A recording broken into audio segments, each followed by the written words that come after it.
If you're into fitness at all, you've probably heard this buzzword being thrown around, Zone 2 training. But what does it actually mean? Is going slower really the secret to unlocking way better endurance and, overall metabolic health? Okay, let's get into it and figure out what's real and what's just hype. And a lot of this buzz comes from guys like Dr. Iñigo San Millán. Now, he's a physiologist who works with Tour de France champions, and he says that Zone 2 is where the magic happens for fat burning.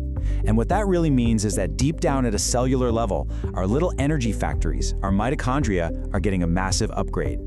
I mean, we've all been there, right? You absolutely crush a workout, you're totally wiped out for the rest of the day, but then you're not really seeing the progress you were hoping for. What if the key to getting faster and healthier wasn't always about just pushing harder? What if there was a smarter way to train? So here's our game plan. We're going to break down what Zone 2 is, then we'll dive into the incredible science behind it. We'll even look at the debate around intensity, and then, most importantly, we'll wrap up with a simple, actionable plan you can start using right away. Okay, first things first, let's just cut through the noise and figure out what it actually means. And more importantly, what it feels like to be training in Zone 2. At its heart, Zone 2 is all about finding a steady pace that builds up your aerobic base, your endurance engine, without leaving you feeling completely drained. The goal isn't just raw intensity, it's about consistency and being able to hold that effort for a while. And look, the easiest way to know if you're in Zone 2 is the good old talk test. You should be able to hold a full conversation without gasping for air. If you're struggling to get words out, you're pushing too hard. It's that simple. And for all you data nerds with a heart rate monitor, this usually lines up with about 60 to 70% of your max heart rate. Now check out this chart. It puts everything into perspective. See that line for Zone 2? You're using your type 1 or slow twitch muscle fibers, the ones built for the long haul. And here's the crucial part. Look at the fuel source. It's fat. This is the exact intensity where you teach your body to become an amazing fat-burning machine. So let's get into the science, because the real magic here isn't just about your pace or your heart rate. It's about what's happening deep inside your muscles, at a microscopic level. It's pretty amazing. So it all comes down to these incredible little things called mitochondria. Just think of them as thousands of tiny power plants inside every one of your muscle cells. They take fuel, like fat and carbs, and turn it into the actual energy that lets you move. Honestly, the number and health of your mitochondria are directly tied to, well, pretty much everything, from your athletic performance to your long-term health. And this right here is why Zone 2 is such a superstar. Training at this specific, moderate intensity sends a powerful signal to your body to basically upgrade its entire energy grid. It triggers something called mitochondrial biogenesis, which is just a fancy way of saying it literally builds more power plants. And the ones you already have, they get bigger, denser, and way more efficient. It's a fundamental upgrade for your body. So why does this matter so much in the long run?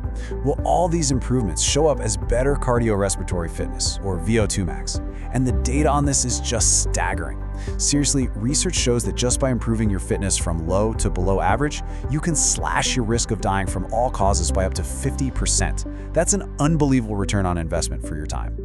Okay, so this newly upgraded mitochondrial engine completely changes how your body uses fuel. And that brings us to our next chapter, where we need to rethink some old ideas about fat and especially lactate. Think about it this way. Your body has a really small fuel tank for carbohydrates, or glycogen, but it has a massive, almost unlimited fuel tank of fat. By making your mitochondria healthier, Zone 2 training makes you a master at tapping into that giant fat tank for energy. This saves all your high-octane carb fuel for when you really need to hit the gas. And this graph shows it perfectly. Zone 2 is that sweet spot, right before the lactate in your blood starts to really spike. That first little bend in the curve, they call it lactate threshold 1. It's not that you suddenly start making lactate here, you're always making it. This is just the highest intensity you can maintain, where your body is clearing it just as fast as it's producing it. You're in a perfect state of equilibrium. You know, for decades, everyone thought lactate was just this metabolic waste product that caused your muscles to burn. Turns out that's completely wrong. It's actually a super valuable high-energy fuel. And guess what just loves to use it for fuel? Your mitochondria. So when you do Zone 2 training, you pack your muscles with these efficient mitochondria, turning them into amazing lactate recycling engines. Now, after hearing all that, you'd be forgiven for thinking that Zone 2 is the only thing that matters, right? But the science is always a little more nuanced, so it's really important we look at the whole picture here.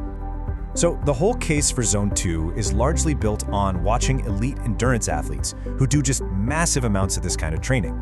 But there's also a ton of really good research showing that high-intensity interval training, HIIT, is also a super powerful way to improve that same mitochondrial health, and it's often way more time efficient for most of us. So what's the real answer? Well, it's not an either-or thing. The best programs use both. Here's a great way to think about it. Zone 2 is how you build a huge, solid foundation. And high-intensity work, that's how you build the skyscraper on top of it. You really do need both to reach your potential.